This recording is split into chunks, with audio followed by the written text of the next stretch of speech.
Episode 19, Gaun Pengantin. Andara melihat berbagai macam gaun pengantin yang begitu indah di depannya saat ini. Matanya berbinar dan mulutnya menganga lebar, sungguh kampungan. Tapi Andara tidak malu untuk tidak mengagumi koleksi gaun pengantin mewah di butik ini. Setelah hidup hampir 27 tahun lebih, baru kali ini Andara ingin sekali menikah dan memakai salah satu dari gaun-gaun mewah nan cantik di hadapannya saat ini.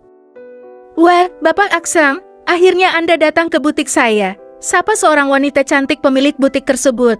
Andara dan Axelo menoleh ke belakang ketika mendengar suara wanita yang memanggil. Andara sempat terpesona, wanita di hadapannya sangat cantik, seperti model Hai Bella, tentu. Pasti aku kesini kalau akan menikah.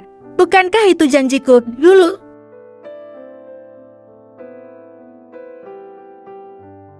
Jawab Axelo kemudian menoleh ke samping. Oh ya, kenalin ini Andara, calon istriku, ujar Axelo mengenalkan Andara pada Bella. Bella tersenyum lebar saat melihat Andara dan menyodorkan tangannya. Hai, aku Bella. Wah, kamu cantik sekali. Bapak Axel memang pintar nyari kekasih, ya? Andara hampir saja melongo mendengar pujian dari Bella, padahal tadi Andara juga mengagumi kecantikan Bella.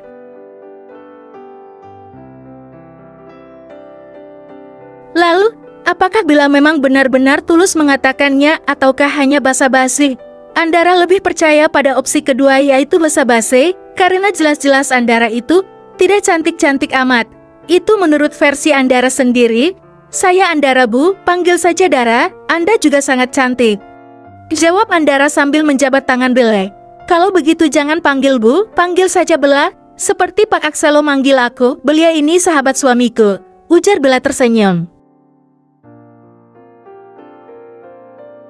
Axelo hanya garuk-garuk hidung karena ditinggal ngobrol sendiri oleh Bella dan Andara. Hai bro. Wah, ada kabar baik ini?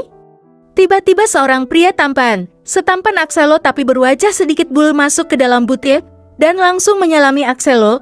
Kabar baik, gue akan nikah sebulan lagi, jawab Axelo tersenyum. Jadel, lo udah nemuin belahan jiwanya, ceritanya. Axelo hanya terkekeh mendengar godaan dari sahabatnya itu. Siapa juga yang tidak tahu kisah asmara Axelo yang selama ini tidak pernah bertahan lama dan itu sudah terkenal di kalangan para sahabatnya. Kenalin, ini Andara, calon istri gue. Axelo merangkul bahu Andara. Dara, ini Revan suaminya Bella sekaligus teman gue dari masa SMA, ujar Axelo. Revan dan Andara pun berjabat tangan dan saling mengenalkan diri. Kalau gitu, Dara ikut aku yuk, di ruangan sana ada koleksi gaun pengantinku khusus limited edition loh. Bella menarik tangan Andara lembut untuk memperlihatkan koleksinya yang memang dipersiapkan khusus untuk teman-teman dekatnya itu. Bella membawa Andara masuk ke sebuah ruangan di mana hanya ada 3 gaun pengantin indah yang dipajang di manekin. Mata Andara tidak lepas dari salah satu gaun yang menurutnya simpel tapi elegan. Bella menepuk bahu Andara dan tersenyum.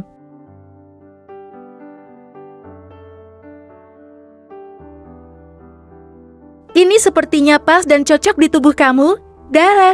Gaun ini aku sendiri yang menjahit. Kalau menurutku pasti Axelo juga suka. Didesain dengan lengan panjang transparan. Pasti Axel gak bolehin kamu pakai gaun yang terbuka kan? Goda Bella, Andara tersentak dan tersipu. Memang kentara sekali ya kalau dia suka dengan gaun itu. Tapi aku takut, kalau nanti gak pas di tubuhku, aku nggak tinggi dan badanku kurang isi, ujar Andara. Siapa bilang? Badanmu proporsional kok, coba sekarang kamu ganti pakai gaun ini, biar dibantu sama asistenku. Ami, tolong kamu bantu Dara pakai gaun yang ini ya. Wanita yang bernama Amy langsung mengangguk. Siap, ayo Mbak, ke ruang ganti, ujar Amy. Akhirnya Andara menurut dan mengikuti langkah Amy menuju ke ruang ganti untuk mencoba gaun pengantin tersebut. Sementara di sisi lain, Laura tidak melihat keberadaan Arsya di rumah sejak ia bangun tidur. Bahkan dia hanya melihat Putri bermain bersama pengasuhnya di ruang keluarga. Tadi Laura memang bangun kesiangan hingga melewati sarapan bersama.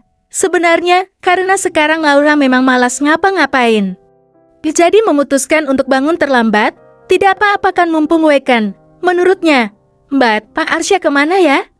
Tanya Laura pada babysitter Putri. Tapi Pak Arsya pergi pagi-pagi sekali, Bu, jawabnya. Tidak biasanya Arsya pergi sepagi ini, bukan.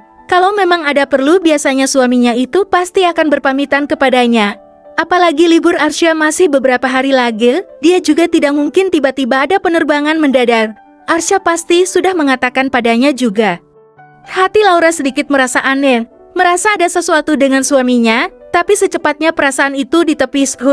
Pasti memang sedang ada urusan mendadak, lebih baik aku mandi agar otakku waras. Kebersambung.